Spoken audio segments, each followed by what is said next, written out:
A pergunta pairava no ar úmido de Lisboa, tão persistente quanto o cheiro a maresia e café torrado que se infiltrava pelas janelas abertas da agência criativa. Até quando se pode encolher uma alma antes que ela se parta ou se rebele? Aisha Pereira sentia o peso dessa interrogação não formulada nos ombros, uma sombra companheira nos seus 22 anos.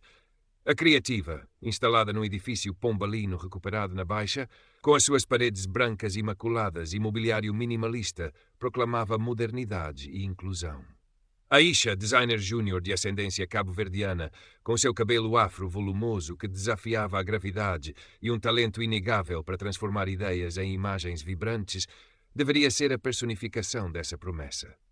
Contudo, a realidade tinha contornos mais ásperos, moldados pelas subtilezas cruéis de Vasco Monteiro, o aclamado diretor criativo. Vasco, um homem nos seus 40s, impecavelmente vestido, com um sorriso que raramente alcançava os olhos frios e calculistas, era um mestre na arte da microagressão. Nunca era um insulto direto, um grito ou uma ofensa explícita. Era o exótico demais para este cliente, não acha Aisha? Quando ela propunha algo ousado, o crédito pelas suas ideias subitamente transferido para um colega mais alinhado, o ser constantemente interrompida em reuniões com um paternalista. Deixe-me só clarificar o que Aisha quer dizer. Aisha tentava. Encolhia os ombros, sorria debilmente, internalizava a farpa e mergulhava no trabalho, na esperança de que o seu talento falasse mais alto. A sua tela era o Adobe Illustrator, as suas confidentes, as cores e as formas. Em casa, num pequeno apartamento partilhado na Amadora com o comboio a cantarolar ao longe, as suas frustrações transformavam-se em ilustrações digitais. Retratos de mulheres negras com coroas invisíveis, paisagens urbanas onde as sombras pareciam ter mais direitos que as pessoas, explosões de cor que eram gritos silenciosos. Eram o seu diário secreto, a sua forma de não se partir. Clara, uma designer um pouco mais velha de cabelo ruivo e sardas, sentada na secretária em frente, observava. Via o brilho de Aisha a ser sistematicamente embaçado.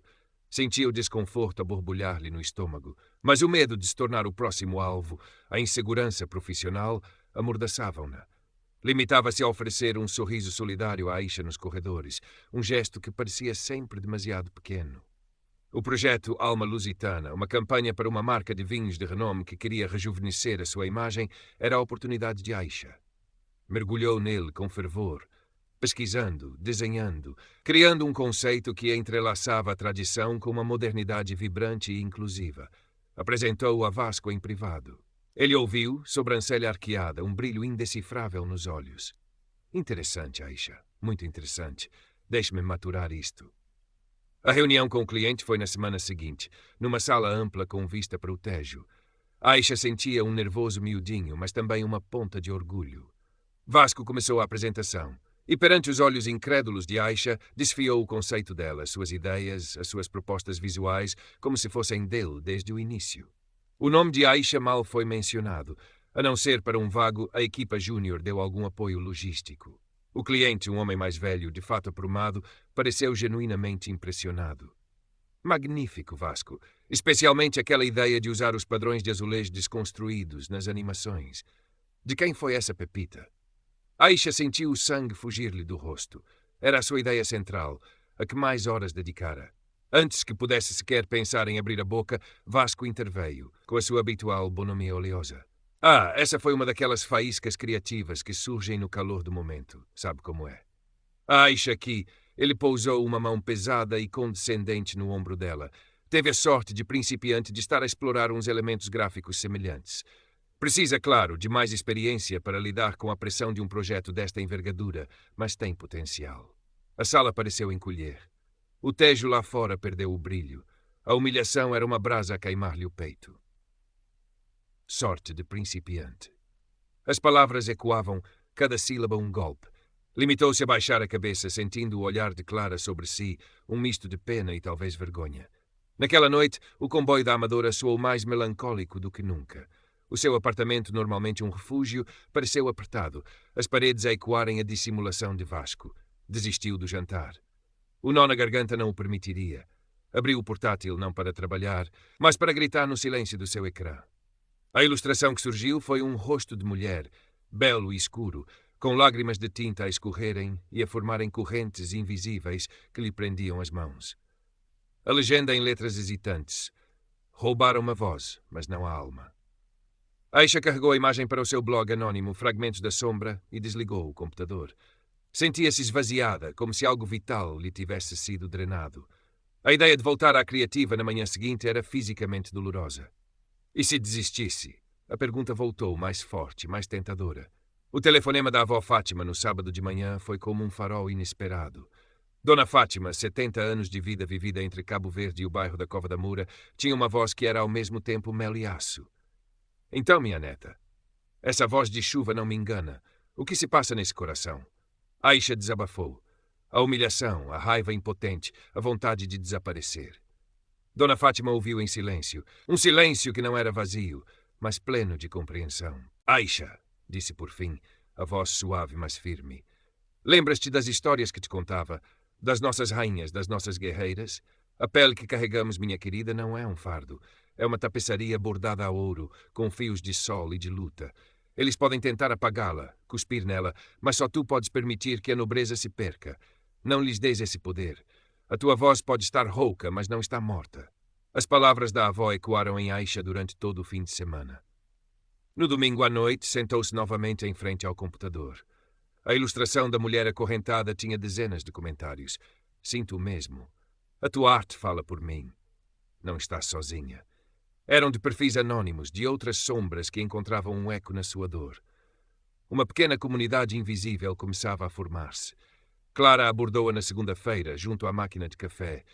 Tinha olheiras e um ar decidido que Aisha nunca lhe vira. Aisha, eu vi. Eu ouvi tudo na reunião. E eu sei que não é a primeira vez que o Vasco faz algo assim. Eu tenho andado a pensar, e se ele tiver um padrão? Aisha olhou-a surpreendida. A culpa no olhar de Clara era palpável. Eu fui cobarde, continuou Clara, a voz baixa. Mas não quero ser mais. Se quiseres, posso tentar ajudar a descobrir mais alguma coisa. Discretamente. A oferta de Clara foi uma lufada de ar fresco. Pela primeira vez em dias, Aisha sentiu uma centelha de algo que não era dor ou raiva. Era a possibilidade tênue de não estar completamente só naquela luta. Obrigada, Clara, murmurou, um pequeno sorriso a tentar romper a tristeza. Acho que gostaria disso. Nos dias que se seguiram, uma nova dinâmica instalou-se. Enquanto Aisha continuava o seu trabalho na criativa, suportando as farpas de Vasco com uma nova, embora frágil, camada de resiliência, Clara começou a sua investigação discreta. Falou com antigos estagiários, remexeu em arquivos de projetos passados. Aisha, por seu lado, encontrava cada vez mais força na sua arte anônima. As suas ilustrações tornaram-se mais assertivas, as legendas mais incisivas. Não sou exótica, sou o padrão. O silêncio deles não é o meu. Vasco, contudo, não era tolo. Percebeu a mudança subtil em Aisha. A forma como ela já não baixava o olhar tão rapidamente como por vezes o questionava, educadamente, mas com firmeza, sobre prazos ou alterações de última hora. A pressão dele aumentou. Começou a sobrecarregá-la com tarefas menores, mas urgentes, que a impediam de se concentrar nos projetos mais significativos. As suas críticas tornaram-se mais frequentes, sempre disfarçadas de feedback construtivo, mas minando a sua confiança. Aisha, este relatório está aceitável para um júnior. Mas precisamos de mais, não é? Mais. Polimento, dizia ele, devolvendo-lhe o trabalho coberto de anotações vermelhas sobre pormenores insignificantes. A comunidade online de Aisha, porém, crescia. Um dia, uma das suas ilustrações, uma fênix a renascer de um emaranhado de sombras e correntes partidas, tornou-se inesperadamente viral em certos círculos de artistas e ativistas digitais em Portugal. Recebeu dezenas de mensagens, mas uma em particular chamou-lhe a atenção. Era de um perfil chamado Justiça Tardia 108. A tua arte é poderosa, dizia a mensagem. Reconheço o monstro que combates. Trabalhei na criativa há uns anos. Vasco Monteiro destruiu a minha confiança e quase a minha carreira. Nunca tive coragem de o denunciar. Não cometas o mesmo erro que eu. Se precisares de um testemunho, mesmo que anónimo para já, conta comigo. A mensagem fez o coração de Aisha disparar. Não estava sozinha. Havia outras. A validação, mesmo vinda de uma estranha, deu-lhe uma força que não sabia possuir. Mostrou a mensagem a Clara. É isto, Aisha, disse Clara, os olhos a brilhar. Temos de fazer alguma coisa. Algo mais concreto. Começaram a planear. Documentaram cada interação com Vasco, cada e-mail, cada comentário depreciativo ouvido por Clara. Justiça Tardia 78 enviou um relato detalhado da sua experiência, com datas e nomes de projetos. Outra ex-funcionária, contactada por Clara através de uma antiga colega, também concordou em partilhar a sua história, embora pedindo anonimato total por medo de represálias noutros empregos. O dossiê engrossava. Aisha sentia um misto de medo e determinação. A ideia de um confronto direto com Vasco, com a administração, era aterradora. Mas a ideia de continuar a viver sob a sua sombra, de ver o seu talento e a sua alma esmagados dia após dia, tornara-se insuportável. As palavras da avó e o apoio silencioso da sua comunidade online davam-lhe o impulso final. Está na hora, disse a Clara, numa tarde cinzenta de novembro, o cheiro a castanhas assadas a entrar pela janela do pequeno café onde se encontravam. Está na hora de lhes mostrar que não temos medo. O dia escolhido para a confrontação foi uma sexta-feira, dia da reunião mensal de toda a equipa da Criativa, onde Vasco gostava de brilhar, apresentando os sucessos da semana. Aisha e Clara tinham preparado tudo meticulosamente. Aisha solicitara formalmente, por e-mail, com conhecimento à diretora de Recursos Humanos, Dr. Sofia Antunes, uns minutos no final da reunião para uma apresentação breve sobre cultura de trabalho e bem-estar na agência. Era vago, mas a Dra. Antunes, uma mulher na casa dos 50, conhecida por ser pragmática mas justa, acedera, talvez por curiosidade. A reunião decorreu como habitualmente. Vasco pavoneou-se, distribuiu elogios calculados e críticas veladas. Aisha sentia o coração a bater descompassado contra as costelas. Clara, ao seu lado, deu-lhe um aperto de mão discreto. Quando Vasco terminou, a Dra. Antunes pigarreou. Obrigada, Vasco. E agora, conforme solicitado, a Aisha Pereira tem uma breve apresentação. Um silêncio curioso instalou-se na sala. Vasco olhou para Aisha com uma sobrancelha arqueada, um sorriso condescendente a formar-se-lhe nos lábios, como quem espera uma demonstração embaraçosa de ingenuidade júnior. Aisha levantou-se, as pernas a tremerem ligeiramente, mas a voz surpreendentemente firme quando começou a falar. Boa tarde a todos. O que vou partilhar não é sobre métricas de sucesso ou os próximos projetos. É sobre algo mais fundamental. O respeito, a dignidade e a segurança psicológica no nosso local de trabalho. Ela fez uma pausa, o seu olhar varrendo a sala, detendo-se por um instante em Vasco, que começava a parecer menos divertido e mais tenso. Nos últimos meses, continuou Aisha, tenho vindo a experienciar e a documentar, com a ajuda de colegas e ex-colegas, um padrão de comportamento que considero inaceitável e prejudicial, não só para mim, mas para a cultura desta empresa que se diz criativa e inclusiva. O burburinho na sala cessou por completo. Todos os olhares estavam fixos em Aisha. Clara projetou no ecrã principal não gráficos de vendas, mas uma das ilustrações de Aisha, a mulher com lágrimas de tinta a formarem correntes. A legenda por baixo, a criatividade não floresce onde a alma é acorrentada. Este padrão, prosseguiu Aisha, a voz a ganhar força, inclui a apropriação de ideias, a humilhação pública disfarçada de crítica, a sabotagem subtil do trabalho de certos funcionários e a criação de um ambiente de medo e desconfiança. E parece ter um alvo preferencial, mulheres e, em particular, mulheres de minorias. Vasco levantou-se de um salto. Isto é um ultraje. Dr. Antunes, não vai permitir esta calúnia infundada. O seu rosto estava vermelho, a compostura habitual estilhaçada. Por favor, Vasco, sente-se. Deixa a Aisha terminar, disse a Dr. Antunes, a voz calma, mas com um tom de aviso. Aisha respirou fundo. Não são calúnias, são factos documentados. E não estou sozinha. Clara projetou então, de forma anónima, mas clara, excertos dos testemunhos de Justiça Tardia 78 e da outra ex-funcionária, bem como e-mails e cronologias de incidentes compilados por Aisha e ela própria. Apresentei hoje um dossiê completo à Dra. Antunes e ao Departamento de Recursos Humanos. Acreditamos que é essencial uma investigação completa e imparcial. O clímax da sua intervenção não foi um grito, mas uma pergunta direta a Vasco, olhando nos olhos. Por que é que o talento e a voz de alguns são sistematicamente diminuídos para que outros possam brilhar, Diretor Monteiro? Vasco gaguejou, procurando palavras, o seu olhar dardejando entre Aisha, Dr. Antunes, e o ecrã onde as suas próprias palavras e ações, agora despidas de contexto favorável, pareciam encará-lo. Isto é uma conspiração, uma tentativa de manchar a minha reputação por parte de funcionárias, descontentes e incompetentes.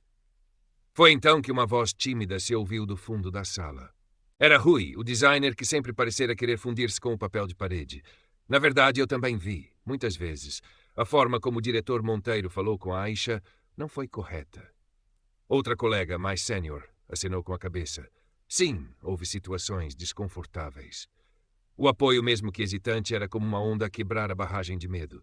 Vasco olhou em volta, subitamente isolado, a sua fúria a dar lugar a um pânico mal disfarçado. A doutora Antunes levantou-se. Obrigada, Aisha, Clara e aos restantes que partilharam as suas preocupações.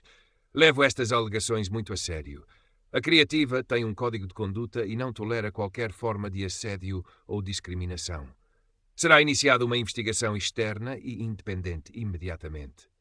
Diretor Monteiro, peço-lhe que me acompanhe ao meu gabinete, por favor. A reunião terminou num silêncio atordoado. Vasco saiu da sala, pálido, o seu ar de superioridade desfeito. Aisha sentou-se, as pernas finalmente a cederem. Clara abraçou-a com força. Havia lágrimas nos olhos de ambas, mas também um brilho de algo novo. Nos dias que se seguiram, a Criativa foi um turbilhão. A investigação externa começou, discreta mas minuciosa. Vasco foi suspenso preventivamente. Colegas que antes temiam falar, agora partilhavam as suas histórias com os investigadores. O blog de Aisha, Fragmentos da Sombra, embora ela nunca tivesse revelado publicamente que era a autora, ganhou uma nova ressonância, as suas ilustrações partilhadas como símbolos de resistência silenciosa. 2 semanas depois, a decisão foi anunciada. Vasco Monteiro fora demitido com justa causa. A investigação concluíra que existia um padrão de abuso de poder e comportamento discriminatório. A doutora Antunes convocou uma reunião geral, não para celebrar, mas para refletir e anunciar medidas concretas para melhorar a cultura da empresa. Formação obrigatória em diversidade e inclusão, um canal de denúncias verdadeiramente anónimo e protegido, e um compromisso renovado com a transparência. Antunes convocou uma reunião geral, não para celebrar, mas para refletir e anunciar medidas concretas para melhorar a cultura da empresa. Formação obrigatória em diversidade e inclusão, um canal de denúncias verdadeiramente anónimo e protegido, e Aisha sentia um cansaço profundo, mas também uma leveza que não experimentava há muito tempo. Recebeu mensagens de apoio de muitos colegas e até um pedido de desculpas formal da administração da Criativa. A Justiça Tardia 78 enviou-lhe uma mensagem emocionada. Obrigada. Conseguiste o que eu nunca tive coragem de fazer. Decidiu, contudo, que o seu ciclo na Criativa chegara ao fim. A vitória era importante, mas as cicatrizes permaneciam. Queria um novo começo, um lugar onde o seu talento pudesse florescer sem sombras. As suas ilustrações tinham aberto portas inesperadas. Um convite para participar numa exposição